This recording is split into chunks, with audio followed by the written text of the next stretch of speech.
Hello there, and welcome to the official podcast of the Fleming Film Awards. I chose to do this live today because we are talking about a really big movie. Here to talk with me about this big movie is Cody House. Hello, Cody.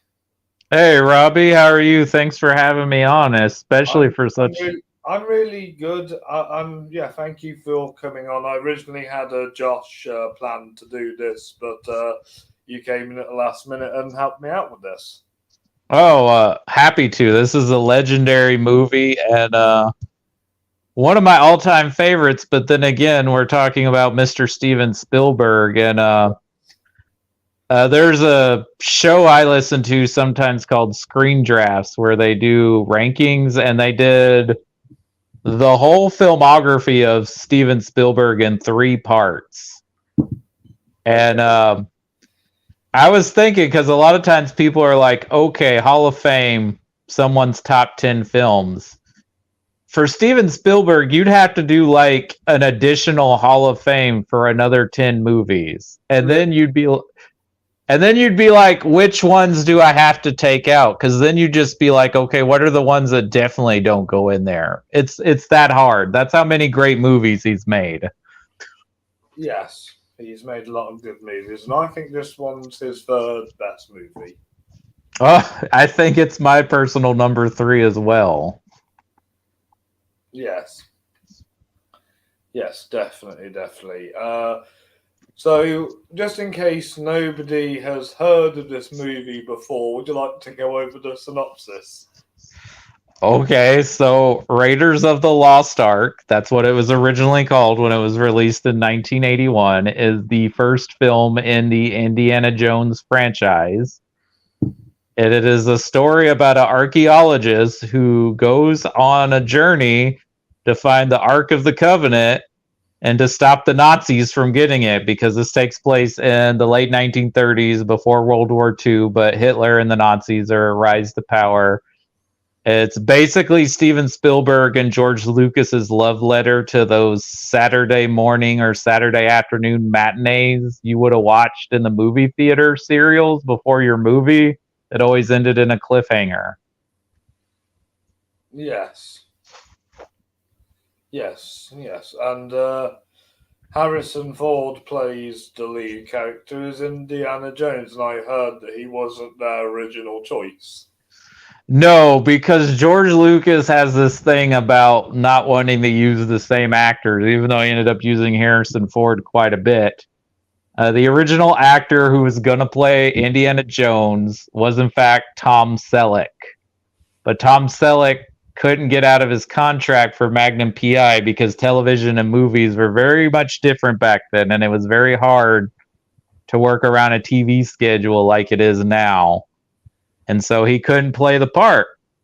And so they were thinking of who else could play this part, and I think they were watching a cut of The Empire Strikes Back, and Spielberg was watching it as they're like editing, and Spielberg was like, "Well, why don't that guy just be Indiana Jones?" And Lucas was like, "What, the Wookiee?" And Steven Spielberg was like, "No, Harrison Ford. He'd be a great Indiana Jones." And he is. And in fact, I think this is Harrison Ford's favorite character to play. I mean, that's why we're getting him again in another adventure in his 80s. Yes, and then he's going to be playing a Marvel villain afterwards. He's playing Thunderbolt Ross, right? General Yeah. Ross. And he's taking over for William Hurt. Which I find a bit strange because William Hurt was younger than him. Yes, but sadly William Hurt passed, so it's Yeah, fine. yeah. I've got a whole another argument about that. I mean, I, they could just bring Sam Elliott back. I would love that. I would love that, but I couldn't see William Hurt playing Indiana Jones. No, not at all. William Hurt was a phenomenal actor, but no, I could not see him playing this character. I don't think he has the charm and charisma that Harrison Ford has. Harrison Ford has this weird ability that he's very prickly and rude, but he doesn't come off as an asshole to people. No, he doesn't. And I don't know how he does it, but he does it. And I if I get to live to be as old as Harrison Ford, I want that energy as an old man. Yeah, I do. Where people just find me delightful, even though I'm being kind of a horse's ass to them. Yes, definitely. So the reason why we're talking about Indiana Jones on this podcast is because it's not only because of Indiana 5 come out, but it's also won the most Fleming Awards out of any of the films I've given Fleming Awards to. The most. The Yes. most. How many did it win? 13. 13. So, best movie.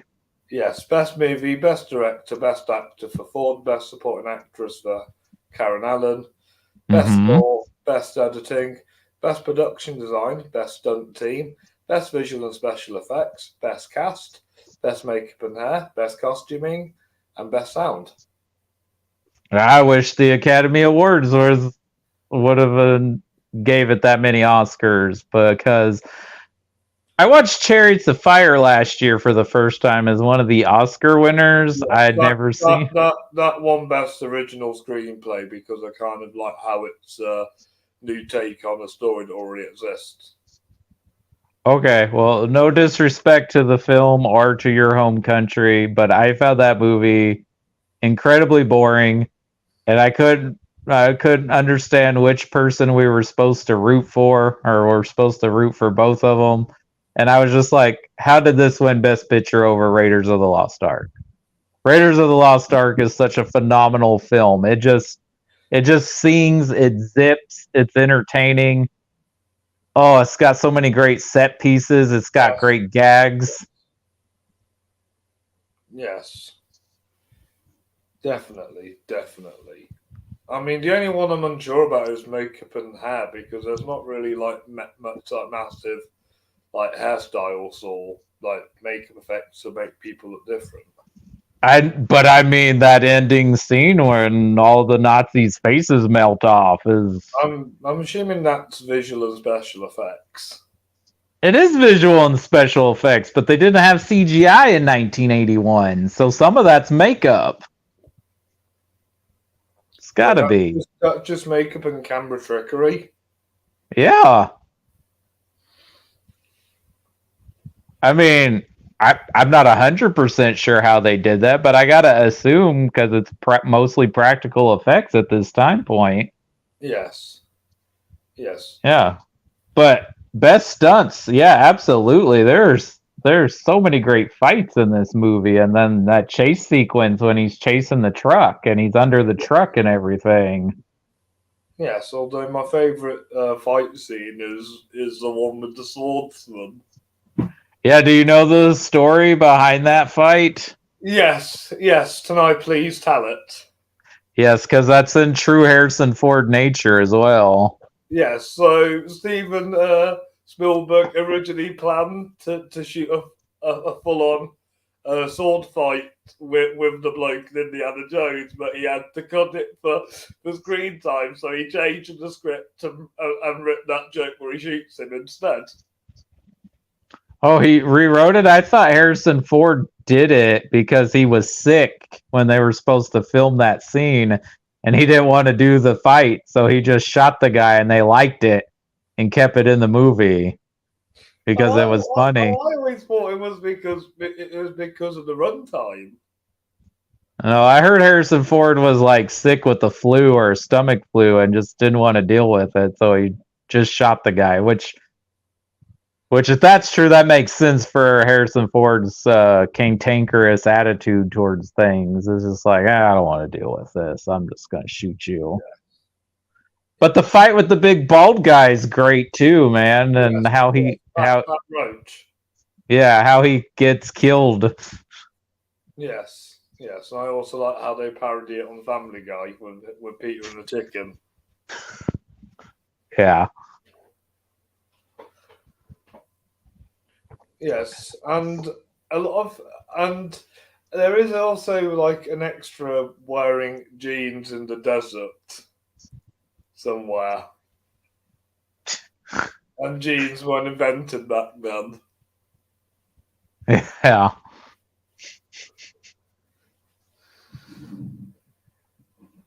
They always like have to have like an error in a movie. I swear. Yeah, but I mean, what is the swear in here? There's not. What do they say? I No, don't. I said error. Oh, an error. Yeah, almost every movie has some sort of mistake. Yeah, so I think I can just let off a bloke wearing jeans in the background. Yeah, there's lots of continuity errors because sometimes you have to take so many different takes, and sometimes you didn't catch whatever was consistent with the previous take or something showing in the background. Yeah, it happens all the time. Yes, definitely. I didn't give this one cinematography. I gave it to the film Reds instead with Warren Beatty. Oh, that's who Steven Spielberg lost Best Director to, which I've never seen Reds, so I can't say if it's good or bad or that was a worthy win or not. Yes, you'll have to watch it and find out for yourself. But Reds also won Best Actress, Diane Keaton, Best Supporting Actor for Jack Nicholson, and Best Cinematography. Okay. So when it came to Best Cast, I only had two nominees, Raiders and Reds, because they both won 2 acting awards each. Mm-hmm. And Raiders won. Well, I don't know Reds. I know who's in it and who directed it and loosely what it's about. But come on, I mean, Raiders, not only is this another iconic role for Harrison Ford, it might be the role for Harrison Ford. But also, Karen Allen, oh my God, she's amazing in this as Marion. As Marion Ravenwood. And in fact, anytime in the subsequent sequels when they had a different romantic interest, no disrespect to Kate Capshaw or Allison Doody, but they don't hold a candle to Karen Allen. No, definitely. Although I've not really seen any of the Indiana Jones like girls rise up into acting. I've seen Karen Allen like in a couple of stuff, and I've seen Alison Doody in like RRR and like British indie movies, but none of the three have ever like taken off like the other actresses have. Well, Karen Allen's got quite a few pretty notable roles. She was in Animal House before this. She's in Starman with Jeff Bridges. Oh yeah, I've always wanted to watch that. You should. It shows off Carpenter's kind of versatility as a director. Ooh. And it's kind of his answer to E.T., his version of it. She's opposite Bill Murray in Scrooged. Yeah, I like Scrooged. So those are... I didn't realize she was in Malcolm X. Yeah, I mean, it's a very small role. She's also the mom in The Sandlot. I mean, she had a pretty good career. Not as good as it could have been based off this role. Like, she should have been a huge star. In the bedroom. Oh, man, God, that's so good. Sissy Spacek, Tom Wilkinson, Marissa Tomei. It's a great 3-act structure from Todd Field, the same guy that did Tar. Yes, he's a good writer. Yeah. But yeah, she's amazing. Their chemistry is great. It's very much of that Howard Hawks era of like a romantic comedy with their rapid dialogue and everything. No, definitely. I love her introduction scene where she's out drinking everyone, and then later with her and Paul Freeman's character where she's pretending to be drunk even though she's not drunk at all. Yes. Even though he's not a big actor, Paul Freeman has had this is one of 3 of Paul Freeman's iconic roles for me. What is his third? Because he's the guy that gets killed by Pierce Brosnan in The Long Good Friday, right?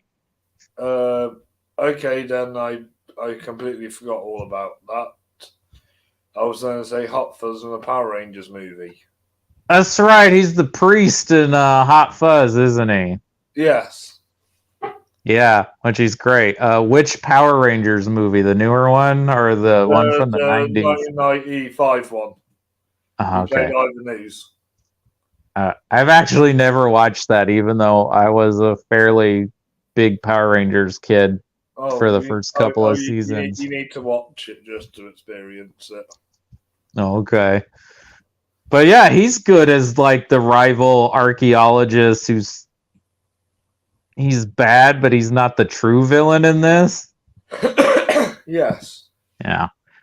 But I mean, Jonathan Rhys-Davies, amazing actor. Yes. He's great. He's great, and he's coming back for part 5, which is fun. Yes, he should be fun. You rarely see him nowadays. He's actually younger than Harrison Ford. Yes. In real life. I miss Denham Elliott. Yeah, how do you feel about how they changed his character in Last Crusade and make him kind of a bumbling idiot? Because he's not. Isn't he Indiana Jones's boss, and he's a scholar as well? And yeah, definitely. Yeah, definitely. They did kind of make him a bit too much of like a main player in the third one. Yeah. Which, I mean, he gets a bigger part because he doesn't have much to do in Raiders other than kind of set up the whole MacGuffin and everything. Yeah. And then he has that scene at the end with Harrison Ford and Porkins and that other guy. Yeah. Yes. And then who else? I guess that's all the bigger name. You forgot the bloke that plays the bloke with the hat. The Nazi guy. I don't know his name, but he's so menacing and frightening. Ronald Lacey is his name. He's also been in Blackadder, the series.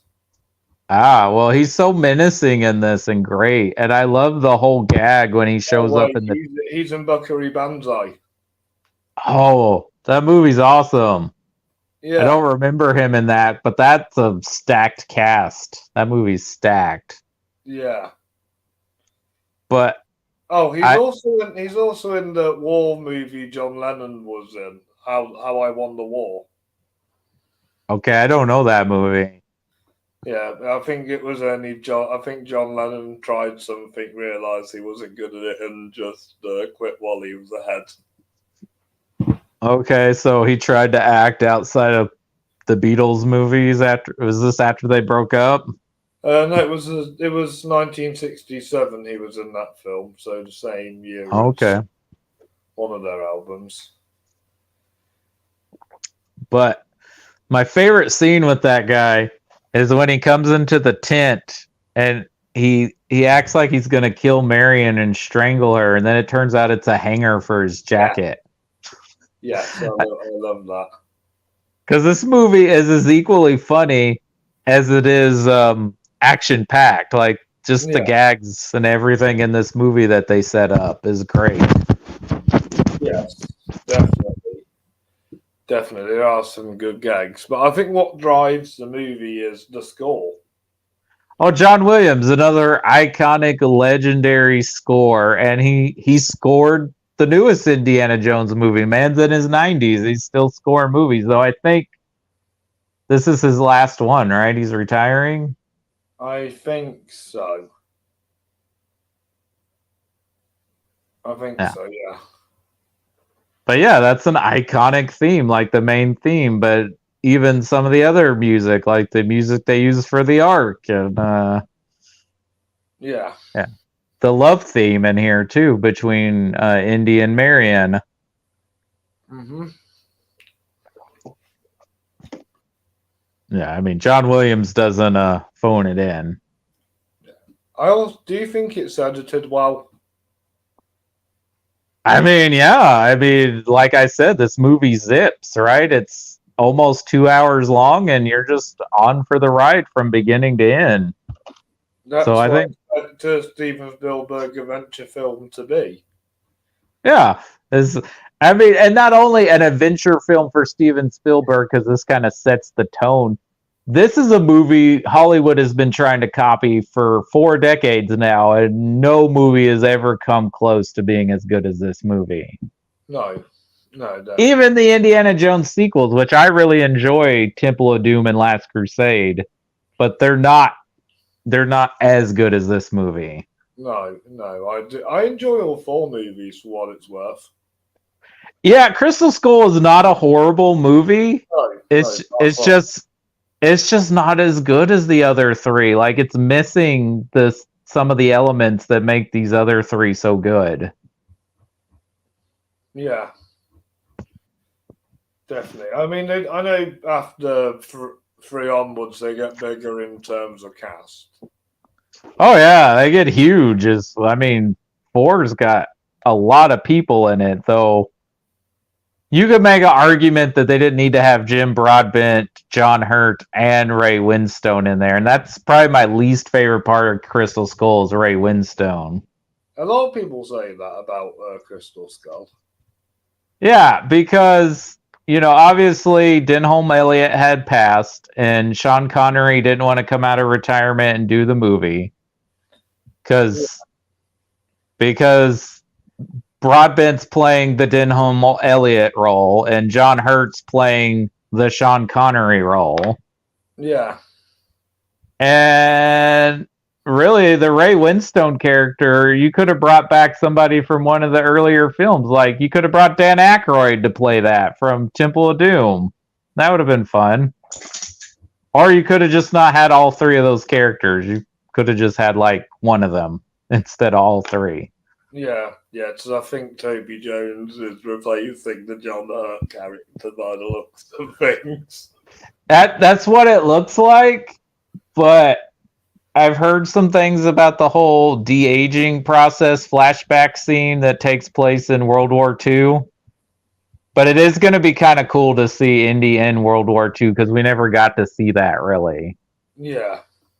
Because these films take place before World War II, and because of Harrison's age, Crystal Skull and Dial of Destiny are after World War II. I think there might have been one episode in the Young Indiana Jones Harrison Ford did that might be World War II setting, but it might be still before.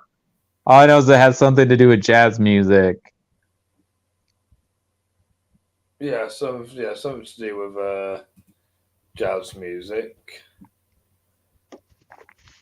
Something to do with. So you said earlier that this film saved Steven Spielberg's career. Mm-hmm. Did he make a flop after Close Encounters?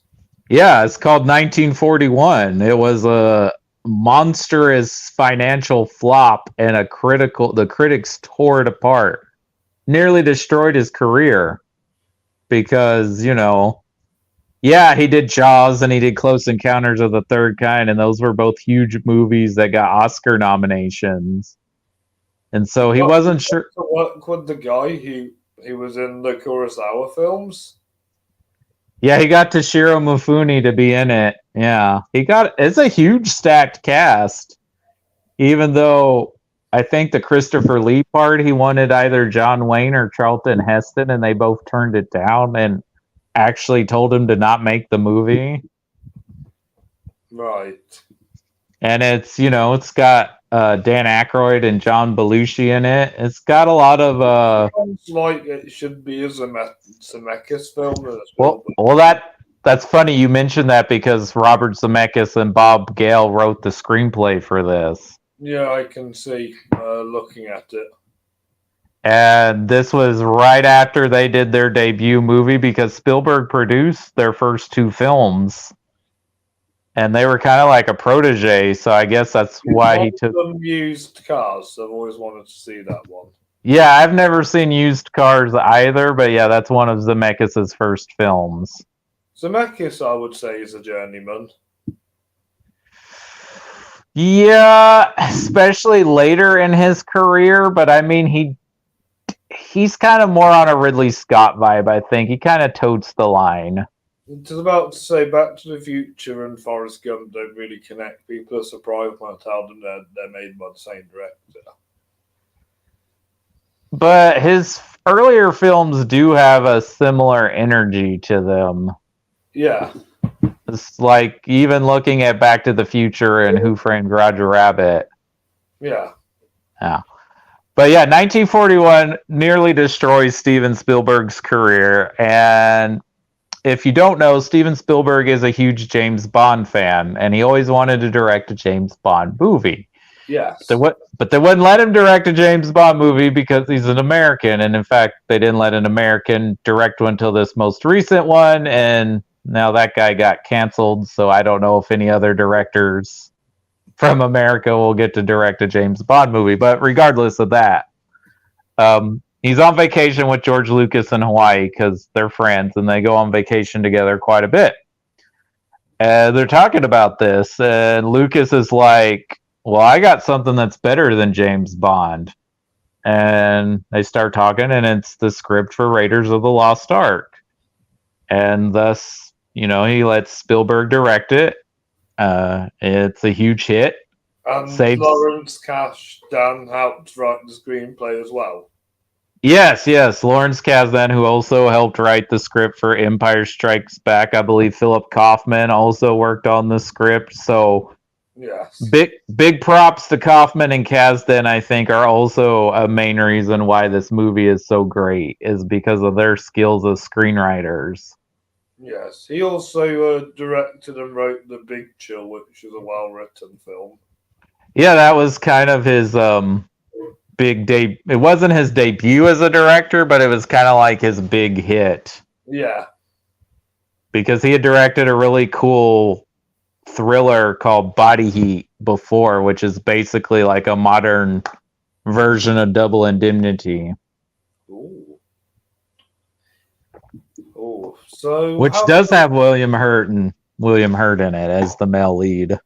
Nice. So how come this didn't do so well at the Oscars? Probably because it's a genre popcorn movie, and this is still very much in that era of the Academy.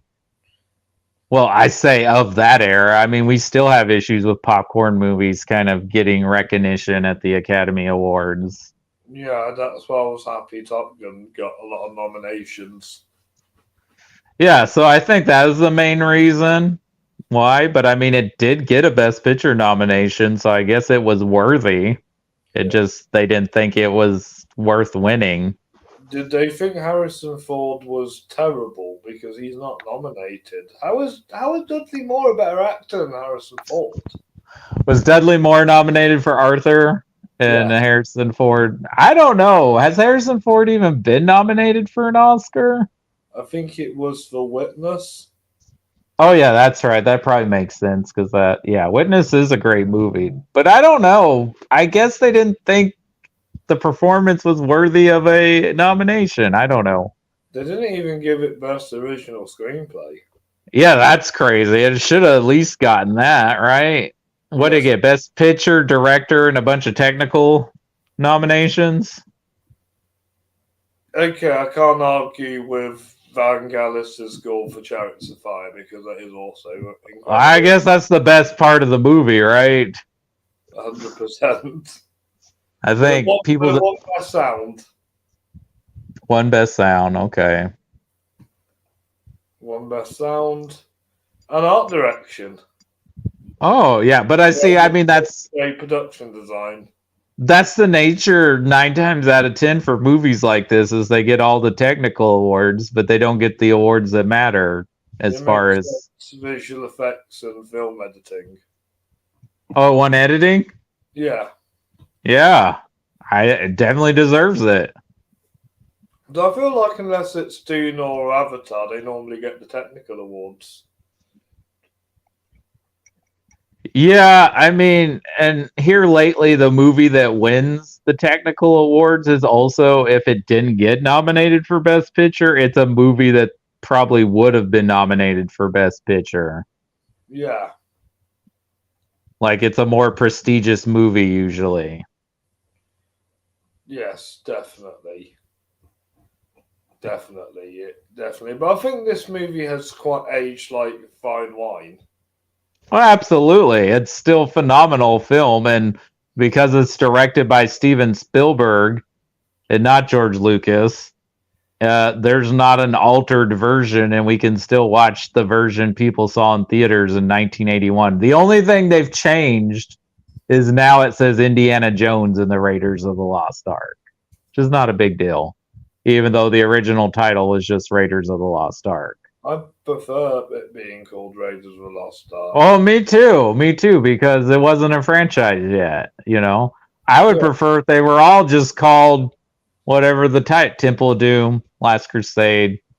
Just the title. I know it's an Indiana Jones movie. I don't need his name in the title of the movie. Yes. There is one thing I really want to discuss with you. Okay. This is mentioned in the Big Bang Theory, and a lot of people kind of work this out. Apparently, if you take Indiana Jones out of the movie, the film still plays out the same way. So the plot of the movie would still happen, right? The Nazis would still get the Ark. They'd open it. Their faces would melt off, with or without Indiana Jones in the movie. Yes. Yeah. I mean, that's technically right.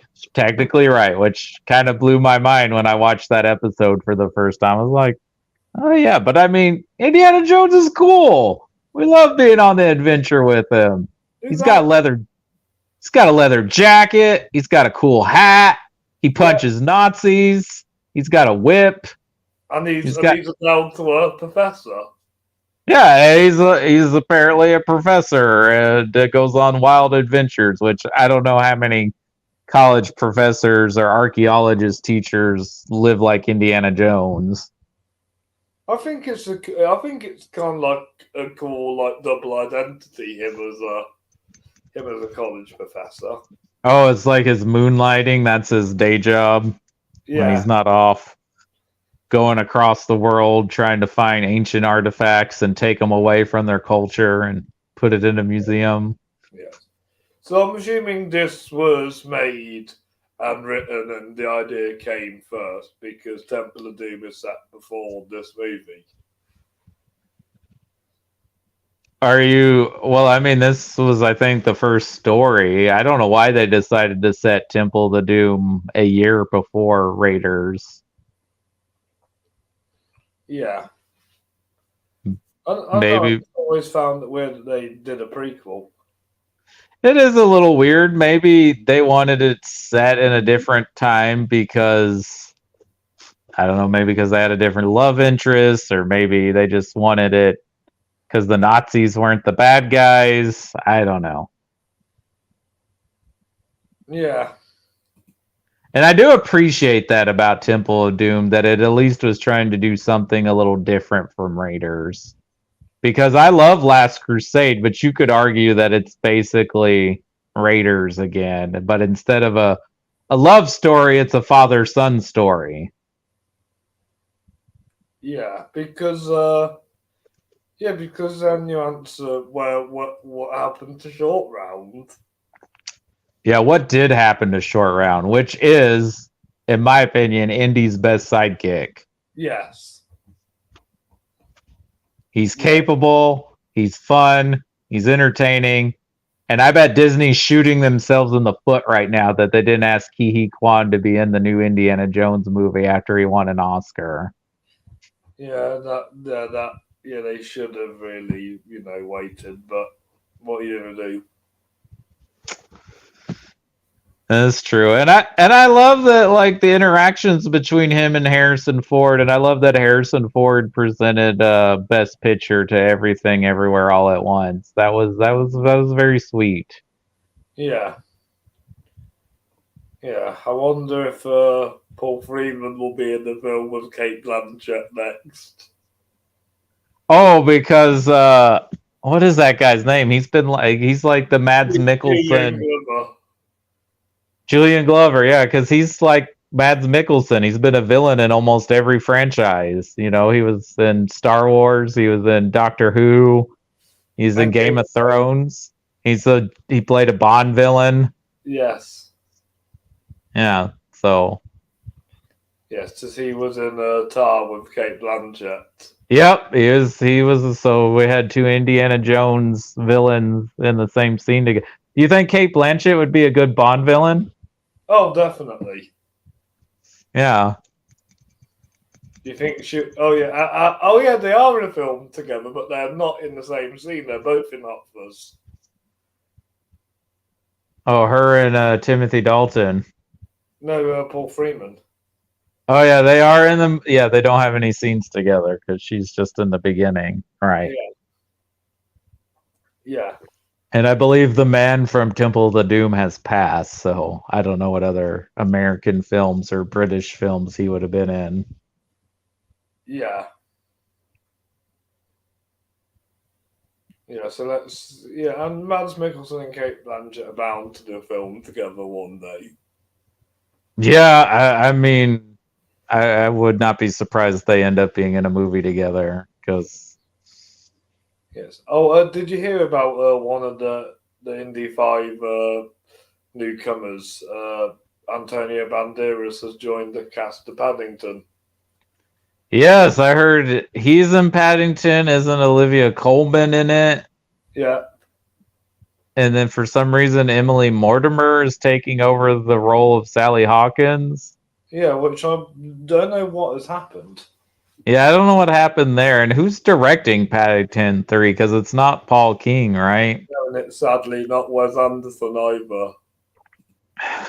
Yeah, because if someone else is going to direct a Paddington movie, it should probably be Wes Anderson because I think a great double feature would be the Grand Budapest Hotel and Paddington 2. Oh, definitely that would. It's Dougall Wilson. I have no idea who that is. Neither do I, but apparently he's directed John Lewis Christmas adverts and Grammy-nominated music videos. So do you think? Coldplay. So do you think Antonio Banderas is going to be the bad guy? No. Oh, is Olivia Colman the bad guy then? I'm not sure. Maybe they're.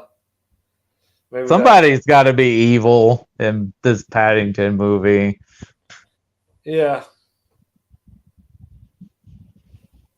Yeah. But yeah, I'm looking forward to seeing Paddington on an Indiana Jones adventure. Yeah. Oh, yeah, because they're going to be in Peru, right? Yeah, they're going back to Peru. Yeah. Yes. But yeah, I mean, this movie is a game changer, Raiders of the Lost Ark. And like I said, so many movies have tried to replicate this formula or energy. Is The Mummy one of the films that it took influence on? You mean the Brendan Fraser mummies? Yes. Yeah. Those are very much trying to be an Indiana Jones movie. Although Brendan Fraser's character is cool in those films. I enjoy those mummies, at least the first two. I never saw the third one, which I heard wasn't good. Yeah. But I enjoy those first two, and I never saw the Tom Cruise one. Oh, it's terrible. So I don't know if that's also trying to be like an Indiana Jones movie. But I mean, we've had so many, like the National Treasure movies. Yeah. Even Jungle Cruise is trying to be like Indiana Jones. Uncharted, Tomb Raider. Yeah, the Tomb Raider movies. Yeah. And some of them are more successful than others, but none of them have ever reached the heights of Raiders of the Lost Ark. There's certain movies that we have tried to replicate, but we've never been able to do it. The Exorcist is one of them. Jaws is another one of them. And Raiders of the Lost Ark is another one of those movies. Like, we did it. They made a great movie, and we can't replicate that. How come nobody ever tries to copy The Dark Knight? Well, they did try to copy The Dark Knight. Those Andrew Garfield Spider-Man movies very much feel like they're trying to be like in the Christopher Nolan world. Same with Captain America, the Winter Soldier. A little bit, but that whole character's different. And then you could argue the Snyderverse was just taking the Nolan version and upping it up. Make the Snyderverse. Well, I mean, he produced Man of Steel. That was about his. And wrote the screenplay. Well, that was David Goyer that wrote the screenplay, right? They both did. Nolan wrote the screenplay to Man of Steel? I didn't know that. I thought he just produced it. I don't believe he's credited as the screenwriter. No, he's credited the story. That makes sense. Yeah. Yeah. Yeah, but he kind of like exited himself away from that after that for whatever reason. Yeah. That's two Batman directors that have been involved in a Superman movie. Yeah. Yeah. Burton has as well. Mm-hmm. Matt Reeves will try and make a Superman film one day. You think so? Maybe. I'd like to see him do something that's not connected to a franchise at some point again. Okay, what like Gareth Edwards is doing with his new movie. Maybe I just want to see what else he can do. I mean, I've liked all of Matt Reeves. Well, I never saw his earlier films before Cloverfield, but like I even liked his remake of Let the Right One In. But Yeah, I'd like him. I'd like him at one point to just to see if he can do something that's not connected to a franchise. definitely. But I mean, it's hard for directors. Like, I don't know. Matt Reeves is probably another journeyman director. You know, like Yeah. it's hard. It's hard for those directors this day and age to make original movies that aren't connected to franchises. They're not Steven Spielberg. How come Spielberg is doing it consistently for 50 years and has made like 3 different franchises? Yeah, and I mean, I think only one of those was meant. Well, no, they probably. I don't know if they wanted to. When they were making Jurassic Park, they were thinking about doing more movies, but probably not. I think Michael Crichton probably wrote the second book after how successful the movie was. I think the closest Spielberg has got to making a different movie to Indiana Jones, but his own Tintin? Tintin, yes. Yeah, I mean, yeah, and Tintin is a very underrated Spielberg movie. I wouldn't say it's as good as the first 3 Indiana Jones movies, Definitely not. but it's very entertaining. You got some great performances all around. Andy Serkis, Simon Pegg, and Nick Frost. Yeah, it's a fun movie. I need to rewatch that. And it's kind of sad we didn't get to see Peter Jackson's sequel, and then I don't know who was going to direct the third one. Maybe Edgar Wright would have done it. Well, right, because him and Joe Cornish worked on the screenplay with Stephen Moffat, and that's where Spielberg told Moffat he preferred classic Doctor Who to new Doctor Who. I knew Spielberg would say that. But yeah, he's created 3 franchises for better or worse, and this one I think they definitely wanted to do more adventures, and they did. Right, Jaws, Indiana Jones, and Jurassic Park. Yeah, that's 3 franchises.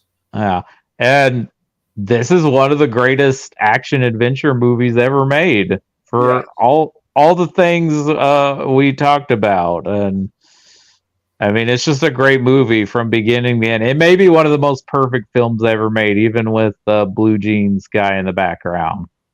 Yes. Like I said, I think all 13 Fleming Awards show what a great movie is. I don't think it's the best film ever because it's won like 13 of my awards. Well, I'd say they're my awards. They're named after Victor Fleming, but yeah, what I mean, I created them. Right, and I mean, it just shows you how iconic and lasting this movie is. That when you go and make your own personal awards for each year, you look at 1981 and you're like, yeah, this kind of did the best in a lot of these categories. Yeah.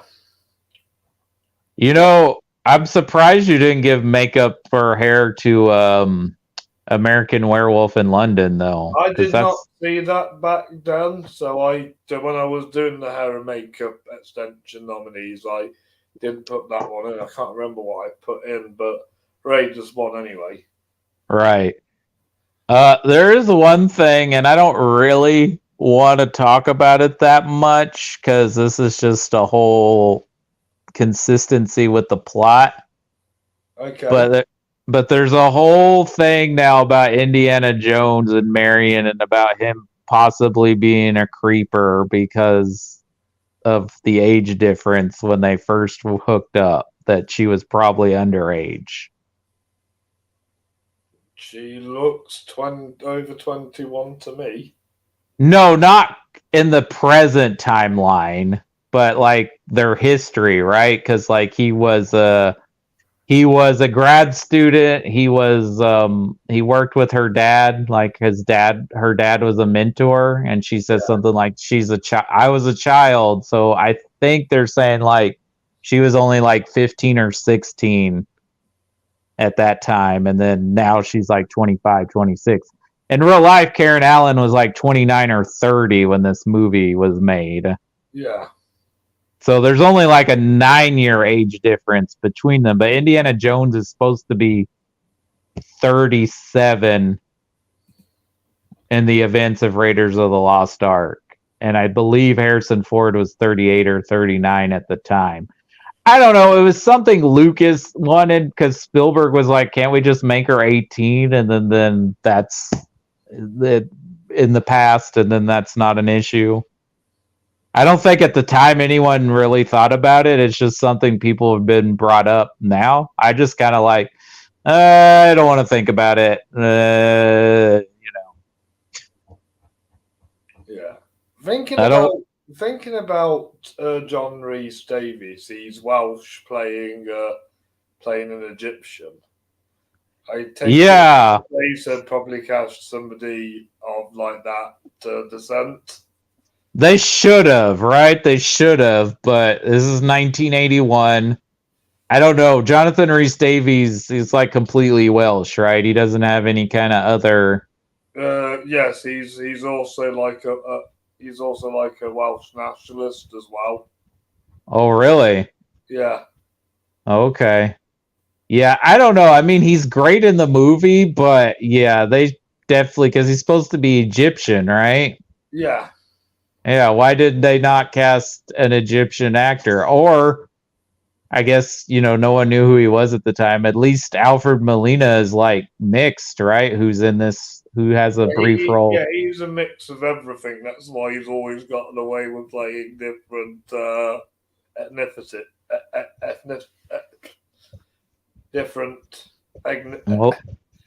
ethnicities. Yeah, that's how old Hollywood used to do it too. Oh, you're Jewish, you can play anything then too. Yeah, I mean, that's how Robert De Niro and Pacino got on the way with playing different characters. Well, okay, I know Pacino has played a Cuban and a Mexican, but did De Niro play some sort of ethnic role? I don't remember De Niro, but I haven't seen every De Niro movie, so there might be something. But but I'll find it. I'll find it. I'm sure there probably is something. I mean, Hollywood was still making these mistakes less than 10 years ago. So, Banderas ever played a non-Spanish character? I mean, I think he's played characters where they don't talk about his ethnicity, but I don't know, like, specifically if he's played a non-Spanish character.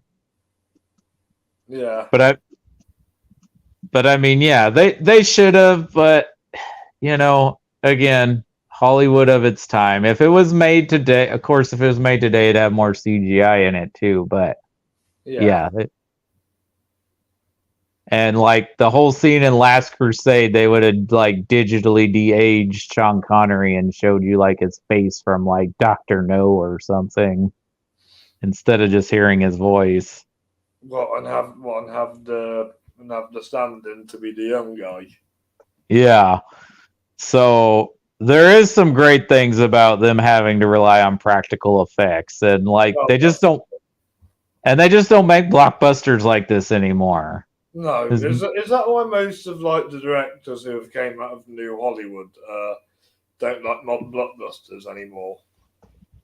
I'm sure. I mean, I haven't really heard Spielberg trash modern blockbusters too much. I know he's trashed like Netflix movies, but Martin Scorsese and Francis Ford Coppola and Paul Schrader, maybe even Brian De Palma. Those guys have trashed modern blockbusters. Who? I can picture George Lucas probably has stuff to say as well. Well, of course he does, because these are his babies, right? But he sold them because, I think the backlash against the prequels kind of hurt his feelings. People demanded these movies be made. They wanted him. He made them. And then people told him how he ruined their childhood. So, but yeah, I remember when The Force Awakens came out, they asked him what he thought, and he said the fans will like it. That was his response. Yeah. Because I don't think they used anything that he had in his outline for the trilogy. No. They scrapped it all. And now they're doing Indiana Jones, which is another one of his babies. And yeah, it has nothing to do with him. And Spielberg was going to direct it, but then decided not to. And I think Spielberg directing Rise of Skywalker should have been the thing. I mean, we got the guy who wants to be Steven Spielberg, right? We got J.J. Abrams. J.J. Abrams doesn't direct enough to be Steven Spielberg. No, but that's who he wants to be. And the one movie that is not a franchise that he directed is his version of a Spielberg movie. Super 8. Yeah, it's Jaws, it's Close Encounters, all mixed together. It's not Indiana Jones. No, there's no Indiana Jones in there. There's no Schindler's List or Saving Private Ryan in there either. No, but he's very much trying to recapture that Spielbergian theme. I think they need to make an Indiana Jones style movie and an epic war movie. Oh, well, he did direct Mission Impossible 3, so he did do his own action adventure film. Yeah. Definitely. I don't know. I think J.J. Abrams is better suited as a producer and a writer. Yeah. As a creator, just like Lucas. I think Lucas is better suited as a creator and producer instead of a director. But Lucas never wanted to be a director, really. Yeah. But Steven Spielberg did, and Steven Spielberg is one of the best, if not the best. Teddy, me and you both like his movie about his life and how he got into filmmaking. I love The Fabelmans. I thought it was a fantastic movie, and I think it's essential in the Spielberg filmography. It's a sequel about how he grows up to be this acclaimed filmmaker. I don't know if he can do that though, man. He poured his soul into this movie, and it was a product of COVID and his dad not finally, but his dad passing, because his dad was over 100 years old, and he wanted to wait till his parents weren't around to see it because it'd probably be too hard for them to watch it. Yeah. So I don't know if he could do that again. But yeah, I think I may be talking crazy, but I think The Fabelmans deserves to be in the Hall of Fame with this movie. Yes, so I bet you were happy that it won a lot of Fleming Awards when I did it. Yeah, I am happy because I personally love that movie. I am not disappointed it did not win the Oscar, even though it was my personal favorite movie. I think right movie should have won Best Director at least. Well, he doesn't need another Oscar for Best Director. He has two. He wanted the Daniels to win. And I think they deserve to win. And I think that is the movie that should have won. It took two of the Daniels to make that movie. There's only one Steven Spielberg. Yes, but as we know, film is a collaborative process. So it wasn't just Steven Spielberg who made this movie. We already discussed Lawrence Kasdan, Philip Kaufman, George Lucas, the amazing cast. Michael Kahn is John Williams. John Williams as the composer. There's a lot of key ingredients.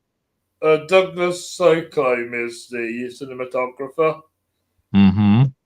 It's a lot of keys to make a great movie. A lot of key ingredients. But yeah, Steven Spielberg does direct most of his movies solo, and he's amazing.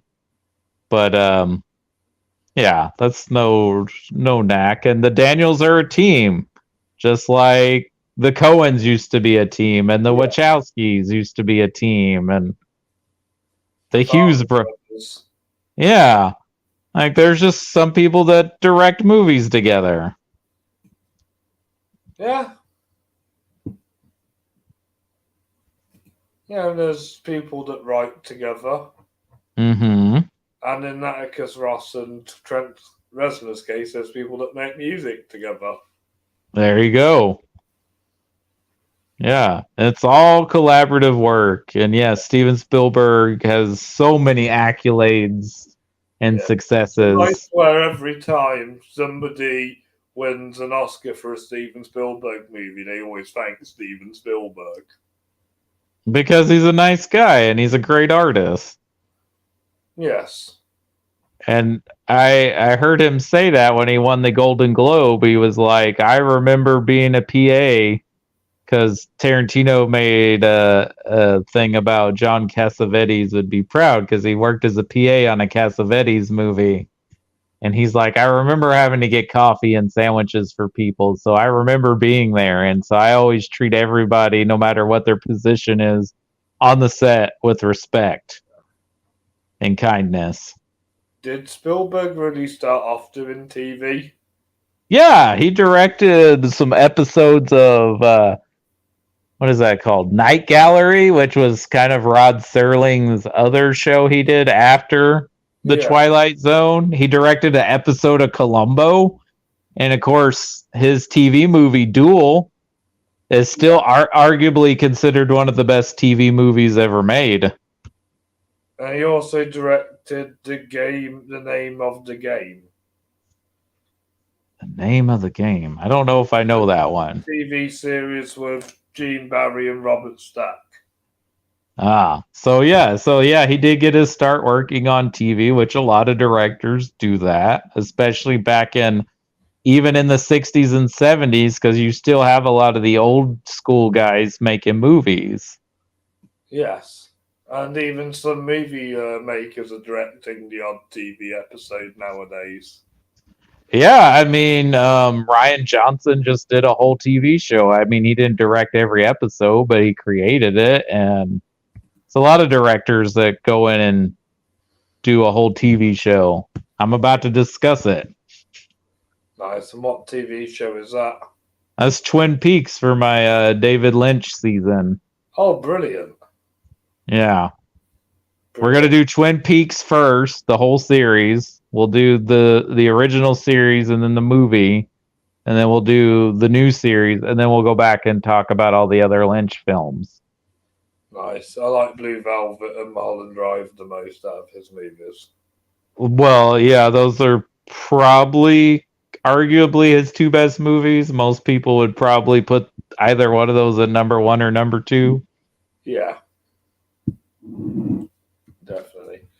Definitely. Right, I'm going to have to cut things here today, but Cody, thank you very much for talking about Raiders of the Lost Ark. I will have to get Josh on another episode when he is available, and I'll have to finally get Justin on an episode one day. But yes, yeah, you haven't done Babylon yet, have you? No, but I might do that for round Barbie.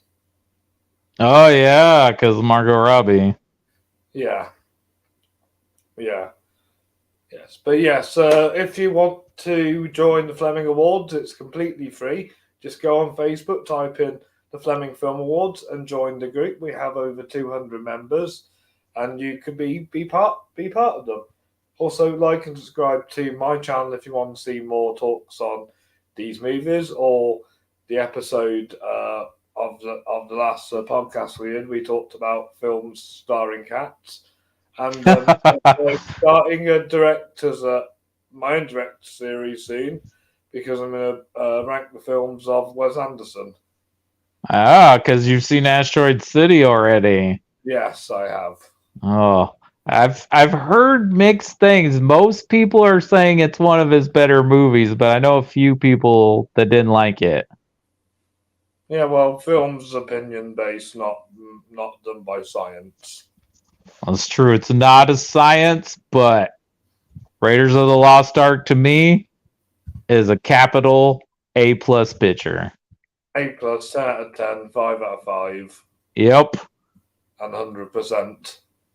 Yeah, it's great. Even though I don't think it's 100% on Rotten Tomatoes, I think it's probably like 99 or 98 or something. It's pretty close. I don't know too many people that say they don't like this movie, though. I know some people that say they prefer Last Crusade, but I think that's probably because of their age of when they saw the movies. Because I know a lot of people, Raiders wasn't the first indie movie they saw. It was the first one I saw. Oh, that's cool. That's cool that it was the first one you saw. But you were born after all of them came. Well, the first three, anyways. So. Yeah, I saw the Kingdom of the Crystal Skull in cinema with my dad. That's cool. Yes. It's a good movie to see with a dad. Oh, definitely. Definitely. He probably went to see. Yeah, he was 20 when the first film came out. I wonder if he went to see it. Oh, you should ask him. Yes, I will. All right. Thank you for coming on, Cody. Where can people find you? You can find me on our YouTube page at Video Store Rejects. We also have a Facebook page. We're going to be discussing Alfred Hitchcock's Rope and The Talented Mr. Ripley this week. You can also follow me on Twitter or Letterboxd at FilmNerd85, and you can come message me like Robbie does on why I like this movie more than that movie.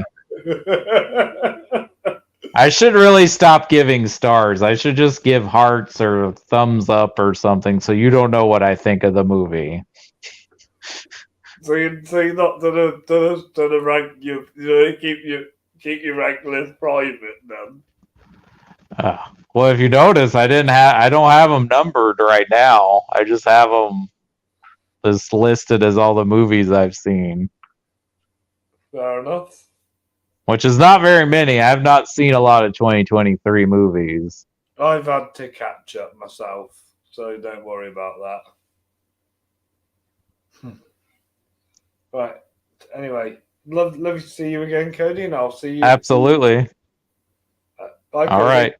Bye. Take it easy. Thank you. Bye, everyone. Bye, Cody. Bye.